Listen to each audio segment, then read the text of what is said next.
Stuff happened because they were too aggressive. That's how it was for a long time. That pendulum has finally started to shift the right way. It was the wrong way for a long time. So we have some depth in the room. Who has more than 20 years on in the room? Raise your hand. More than 20 years? Who has more than 30 years? All right, so we have some good depth in the room. I have 16 right now total. So people in my generation, we started when it was this, and then now we've been enlightened, and people my age are now starting to be in officers and even chief spots. So that's why you're starting to see the culture start to shift the right way. Because honestly, we call them out on their bullshit, essentially. We're like, look, it's not the culture that's killing firemen. It's the unhealthiness. It's these other factors that you probably didn't want to talk about because the person saying that shit was completely unhealthy and had been sitting behind a desk for 30 years. That was actually the truth. Also, there's a lot of mission creep. Mission creep is you see that in EMS a lot. How many people here run probably at least 80-90% EMS calls? Raise your hands. How many people here send an ambulance to an automatic alarm before an engine company? Anyone? All right, I stopped by some towns on the way here in Ohio. They send an ambulance to an automatic alarm before a fire truck, just to keep that ambulance in service. So priorities are kind of been whitewashed here a little bit in the fire service. I don't know how to fix that, other than convincing the fire chief what they're doing is probably not the best. Just know, we got people out there designing robots to do our job. We got people saying we shouldn't be called firefighters anymore. We got people more concerned about mass shootings, Kevlar helmets, and bulletproof vests than what kind of hose is on the truck. You see this all over in the fire service. It's no region. It's East Coast, West Coast, North, South, everywhere. What's the ideology? We're going to talk about the mindset of this. There's an attitude. There's an oath. Who here does not have an oath, by the way? Raise your hand if you don't have an oath. Did anyone here get a badge without an oath? You guys all have oaths?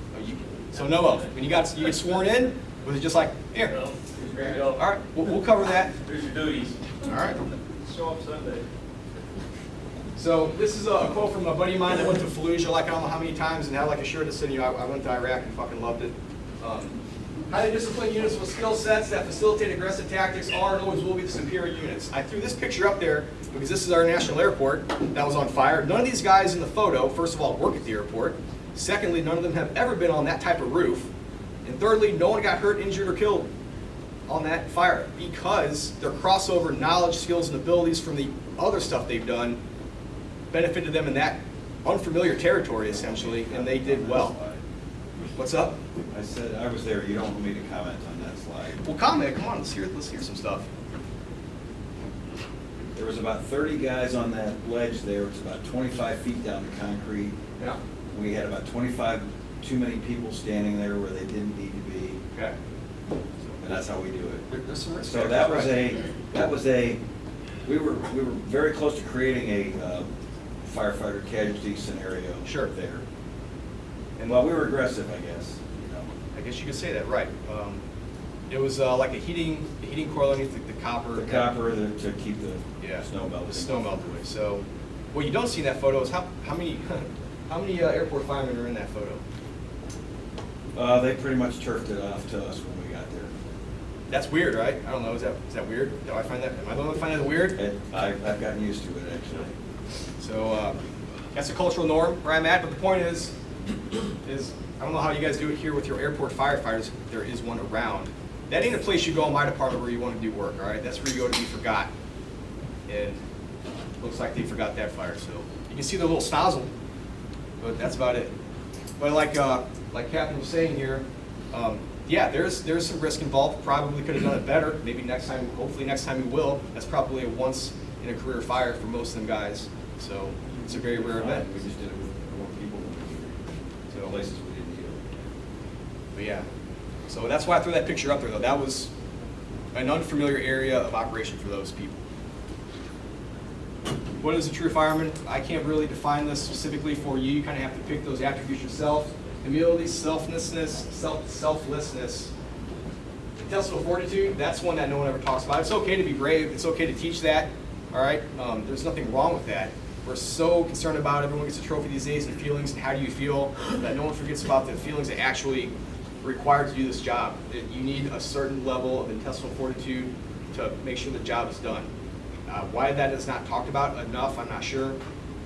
Work ethic is another one with the younger generation. I can't fix that. I kind of grew up, I'm like the I'm like the first version of the millennials. You know, I had a good amount of, you know, work ethic from my parents who were blue collar military, to where I get showing up early and showing up to work and not calling sick because it's a nice day outside. This newest generation, the backside of the millennials, I don't know what to tell you about them. They're different. We're gonna have to adapt and kind of work with them. So, confidence, ambition, and composure. Those are three huge ones that make a good, effective fireman. Confidence, ambition, and composure. You got to be able to compose yourself. You can't be the guy yelling on the radio. This will not work that way. I have a culture in my department that supports this stuff. That photo's from like the 90s. This is nothing new, all right? It's been around. It's accepted. No one's hush-hush about it. We want people to know how we are, and it's a very, I guess, cherished type of culture where I'm at. So there's nothing wrong with this. It doesn't get people hurt. Dumb people get people hurt. So your culture is what you make it. And I think we do a very good job at not sugarcoating it, and we support it. When I got interviewed for the job, my fire chief specifically said, this is an aggressive interior fire department. How do you feel about that? So it was right out there in the open the first day. I knew what I was getting into. Our SOGs, define it right there. Offensive firefighting operations are defined as aggressive interior fire suppression tactics. Now, the bad thing about my department, the backside of this, is they don't tell you what that is. Like, what's aggressive interior fire? What does that even mean? I had to go out on my own to figure out what that meant. I had to go buy a Vincent Dunn book and figure that out, which is what we're going to go over later in this class.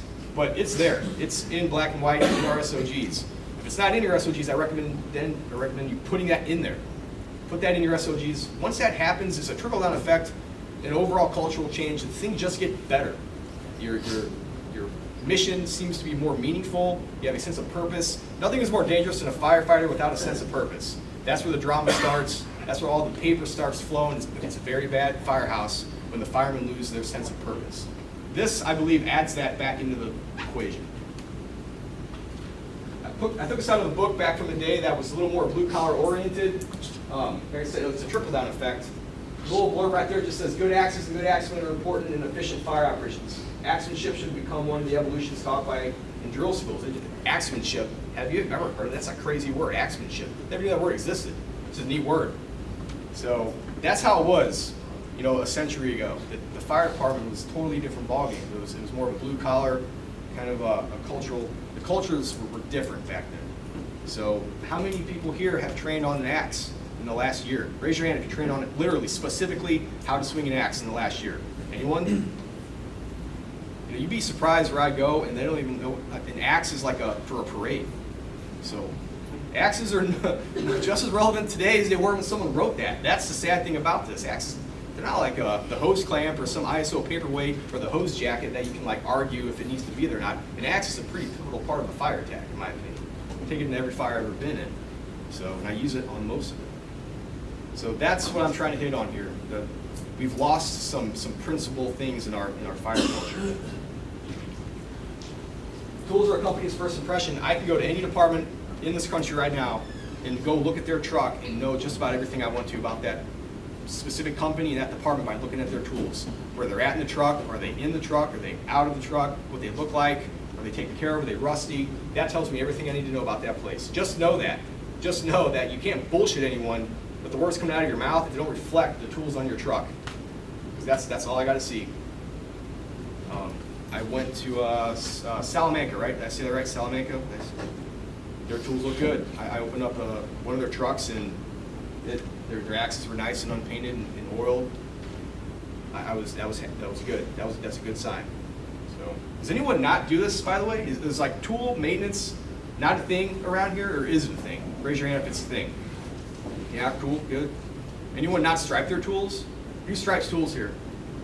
For colors, pride, you know, company colors, you should do that. It helps. It's a good thing. Also, it gets paint and tape back into new kids' hands who may have never done that kind of stuff. It's just like the blue collarmanship sort of principle in fire service. All right, this is the certain levels. I know Kyle kind of hit on this in his keynote. The guys up top, that's like SEAL Team 6, right? Those guys eat, sleep, and breathe, you know, their competence. That is not us. We are not that.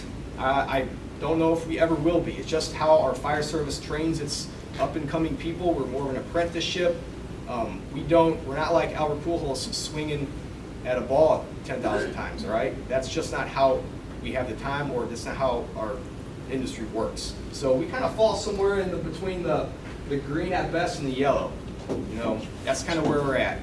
Every department's different, but you can obviously shoot for your unconscious competence. That's where you're on autopilot. You're not even thinking about what you're doing.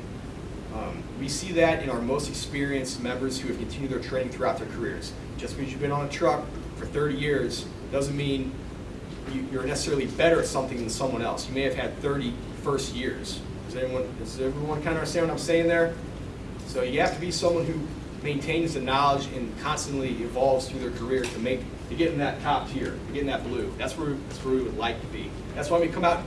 Who here is doing the hands-on portion? Is everyone here doing hands-on? If not, but if you are, the big thing is the sets and the reps. We want to get the sets and the reps the most we can in the least amount of time possible. So that'll upgrade all your skill levels to where you're not actually thinking about swinging the axe. You're not thinking about how to seat the Halligan. It's just an auto nature type thing. That's where we want you to be. Because everything we do is hands-on, right? It's like psychosomatic stuff. Unless you're the officers who are making decisions, that also goes into this. Decisions are no different than moving your hands. Those are also stuff you have to practice. You can practice decision making very easily. You can pull up videos all day. That's the scary thing, is a lot of our chiefs can get really good at their job the easiest way because they actually don't have to go swing a tool. They can do simulations and get good at what they have to do. The problem is they don't. And our chiefs a lot of times